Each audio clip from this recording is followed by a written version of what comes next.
Hello everyone, welcome to my new blog. আমি এখন এসেছিলাম দিদি বাড়িতে। দিদি বাড়ি থেকে এখন আমরা সবাই মিলে যাচ্ছি চাপড়া ঘুরতে। দুপুরবেলা খাওয়া দাওয়া কমপ্লিট করে আমরা এখন বেরিয়ে পড়েছি দুপুর 2টো নাগাদ।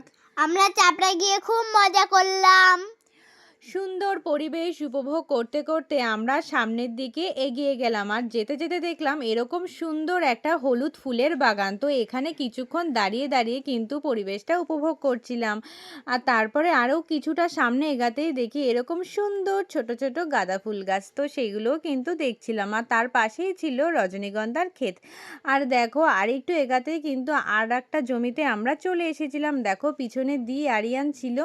আর এই জায়গাটা কিন্তু আমি ফার্স্ট টাইম আসলাম, আমার তো খুব ভালো লাগছিল। বলছিল ওরও খুব ভালো লাগছে। তারপরে দেখো এই বাগানটাতে চলে এসেছিলাম, এখানে পার্পেল কালারের ফুল ছিল। আর ভিডিও করতে করতে ক্লান্ত হয়ে বসে পড়েছিলাম।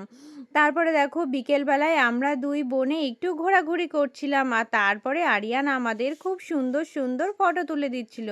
ও কিন্তু খুব সুন্দর ফটো তুলে দিয়েছে আমাদের। ফটো ভিডিও দুটোই কিন্তু ও ভালো পারে। আর তারপরে দেখো অনেকটা ঘোরাঘুরি করার পর আমরা কিন্তু বেরিয়ে পড়েছিলাম বাড়ি যাওয়ার জন্য। তো আজকের ভিডিওটা এইটুকুনি। কেমন লাগলো অবশ্যই তোমরা কমেন্ট করে